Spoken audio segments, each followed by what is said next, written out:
You're watching Cape Media News, brought to you by Cape Media Center. Tonight on Cape Media News, Yarmouth says goodbye to Michael Stone. Plus, climate activists confront Governor Healy. And a look at the reopening of the Kennedy Legacy Trail. These stories and more are coming up next on Cape Media News.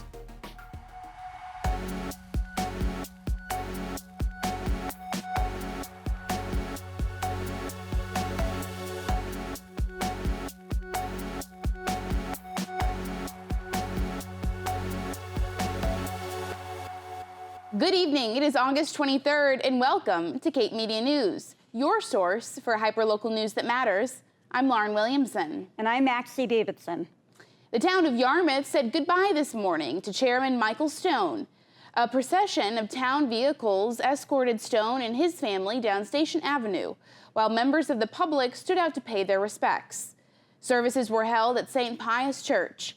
All of us at Cape Media News send our condolences to his friends and family.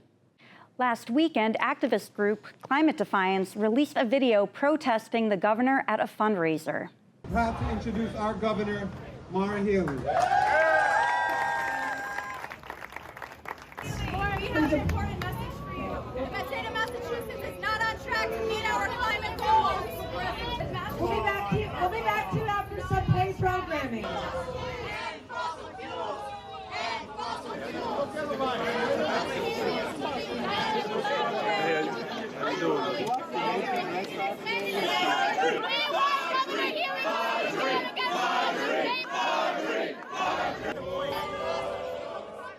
When asked, the governor's office mentioned that the clip was from a while back.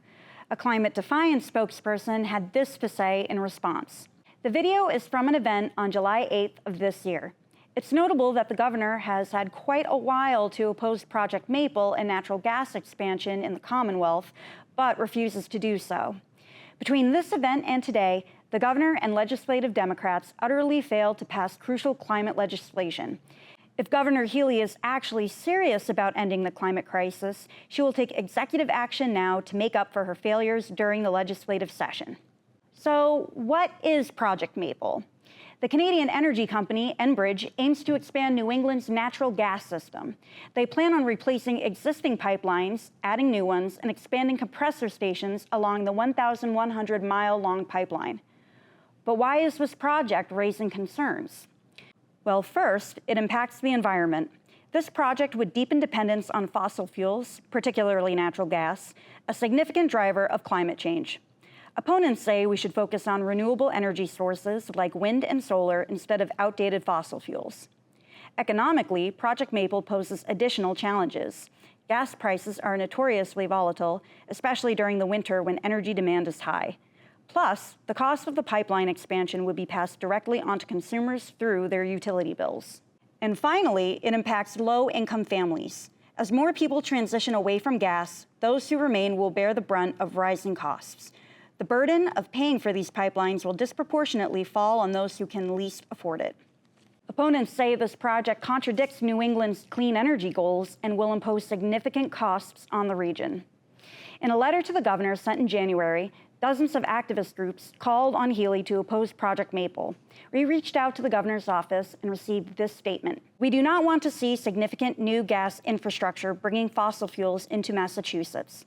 The Healy-Driscoll administration is focused on achieving net zero emissions by moving away from fossil fuels and expanding offshore wind, solar, and storage. That's why we launched the Office of Energy Transformation to accelerate the state's transition to clean energy, starting with phasing out reliance on the Everett LNG terminal and decarbonizing peaker plants. The Office of Energy Transformation was established in March and has since populated an advisory board. Members on this board include a broad cross-section of stakeholders, including representatives from 4 of the activist groups that signed the January letter. For more information on the Office of Energy Transformation, check out mass.gov. COVID-19 isn't over yet. Nantucket and Dukes counties have the highest case rates in Massachusetts, followed by Barnstable County. With COVID-19 cases elevated nationally, now is a good time to make sure you are taking all of the necessary precautions to stay healthy. The CDC recommends staying up to date on your immunizations, regularly washing your hands, implementing air cleaning methods like UV sanitizing lights or air purifiers, staying home when you're sick, and wearing KN95 masks when recovering from illnesses. While current COVID variants may seem innocuous, the National Institute of Health's research suggests that the chances of experiencing long COVID increase with multiple infections. The Cape Cod Government Assembly of Delegates has sent a letter to Governor Healy stating the opposition to the construction of the multi-purpose machine gun range at Joint Base Cape Cod. The Assembly said, "This last-minute effort to contract for this project puts our water supply at risk. The Massachusetts National Guard has repeatedly ignored local concerns, and Governor Healy's direct intervention is necessary to protect our water." The Healy-Driscoll administration has previously stated that the project should not advance until the Environmental Protection Agency's sole source aquifer project review is complete. Cape and Islands Veterans Outreach Center is offering a free legal clinic for veterans. Presented by the law offices of Chantel Hayes Rice, topics of discussion include estate planning, power of attorney, wills, and healthcare proxy. To secure an appointment, reach out to Programs Manager Barbara Ann Foley at 508-237-3349. The Association to Preserve Cape Cod will hold its annual meeting on August 25th at the Dennis Inn. After the reception at noon, APCC Executive Director Andrew Gottlieb will present a year in review and a look ahead. Gottlieb will talk about Holtec International and the Pilgrim Nuclear Power Station, the Joint Base Machine Gun Range, the State of the Waters Report, and more. Coming up after the break, a new look, same legacy. Stay tuned. Welcome back to Cape Media News. The Kennedy Legacy Trail, now under the stewardship of the JFK Hyannis Museum, has received major renovation thanks to several grants. The self-guided trail in downtown Hyannis features newly designed plaques with updated information at 10 local sites that are related to President Kennedy and his family. We stopped by the ribbon-cutting ceremony this week to capture all of the excitement.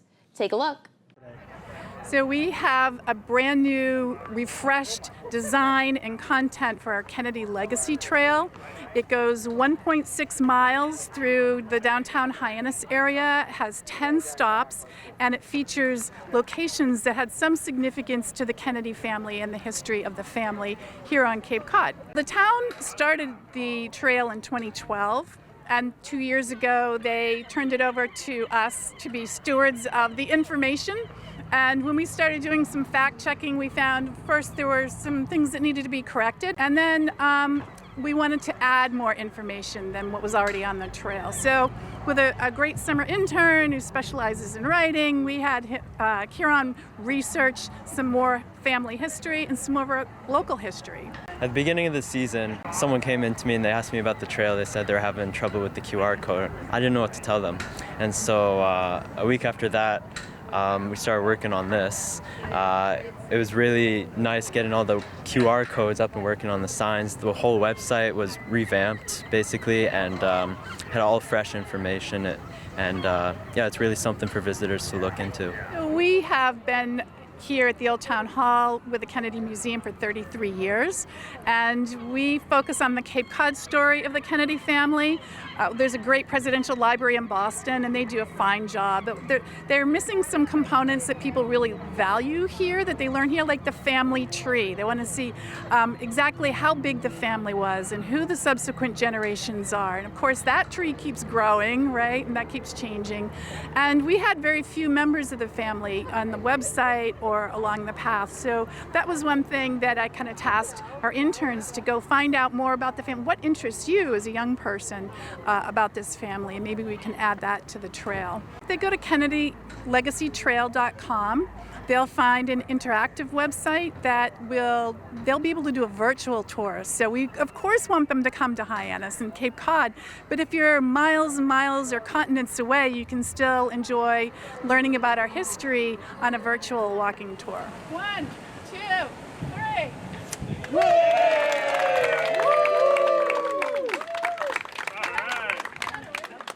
The 66th Annual Antique Car Parade is this Sunday, August 25th. The procession will start at West Dennis Beach at 11 a.m. and cruise through the villages of Dennis, ending at Town Hall. After the parade, enjoy some food and a chance to see the vintage cars up close in the Town Hall parking lot.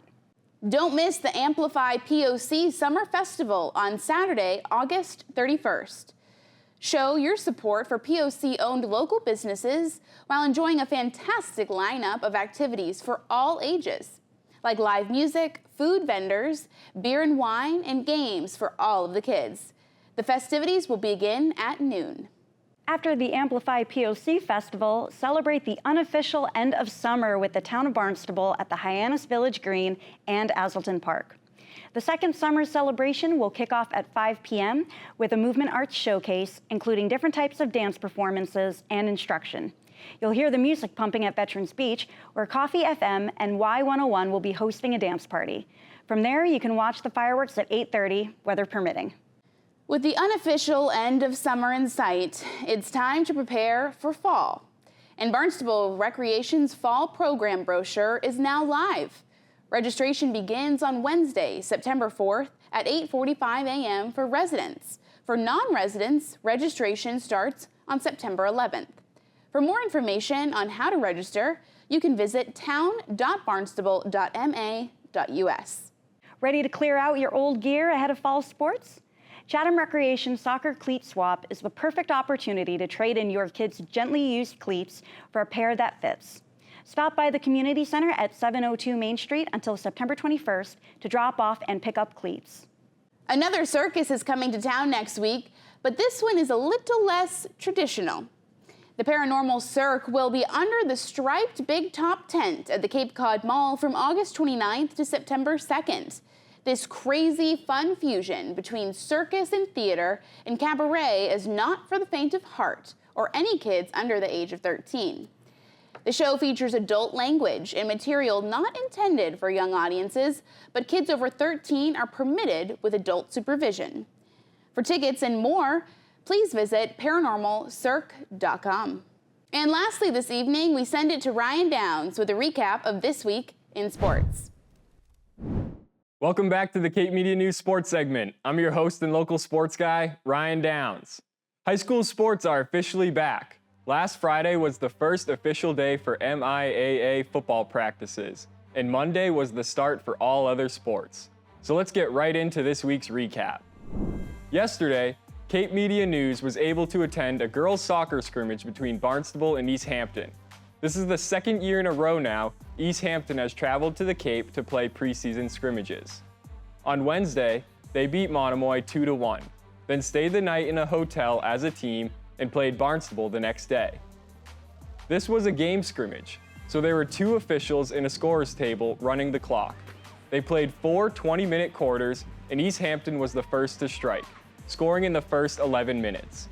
East Hampton played very aggressively, controlling possession of the ball for the majority of the match. They scored again shortly into the second quarter, widening their lead to 2-0.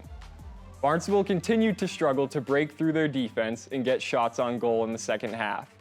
The Redhawks managed to hold them without scoring in the third quarter, but East Hampton capped off the match with another goal in the fourth, securing the win in a successful 2-0 road trip to the Cape. Moving on to football, Barnstable finished the season last year with a 10-2 record and trip to the state semifinal. The team will look a little different this year as they only returned 6 starters, but their sights are set on making another run. The offense is turned over to rising junior Dylan Hamilton at quarterback, who led a successful JV program last year. They will also make heavy use of their returning senior running back / wide receiver, Karan Ford. They have 2 scrimmages next week, and their first game is on September 6th, where they will travel to Bridgewater Raynham. And DY looks to build off their success last season as well. They finished the regular season 6-2 last year before first-round exit in the playoffs. They return an impressive 18 starters this year, including third-year starting quarterback Jaden Barber, his #1 target Peyton Kellett, and their leader in the trenches, AJ Gillespie. Last season, Barber finished with arguably one of the best stat lines in the state, with 2,800 passing yards, 32 touchdowns, 600 rushing yards, and another 6 touchdowns. Kellett finished #2 in the state in receiving yards last season, just 14 yards shy of 1,100, while adding 10 touchdowns. They have high expectations for this season, with players like Barber and Kellett being named as players to watch in preseason All-Stars. Not to mention, they are taking some hardware into the season with them, as they won the Northeast 7-on-7 tournament last month. The first game of the season will be a rematch of that 7-on-7 championship on September 6th, when they take on Mashpee. And that's it for this week's sports update. Back to you, Lauren and Maxie. Thanks so much, Ryan. Anything else fun happening this weekend, Maxie? Actually, yeah, Special Friends Cafe is having a family fun day tomorrow in Brooks Park. There will be yard games, face painting, and some live music. Awesome. Well, I heard a rumor that if you can stop by, you might just catch Cape Media News there covering it. So don't miss out on next week's episode to watch our coverage of this event. Thank you for joining us this evening. If you have a story that you would like to see covered, send us an email at newstip@capemedia.org. Tune in every week for more hyperlocal news that matters on Channel 26, Apple TV, Roku, and Fire TV. Be sure to follow us on all of our social media, including Facebook, YouTube, and TikTok. For Cape Media News, I'm Lauren Williamson. And I'm Maxie Davidson.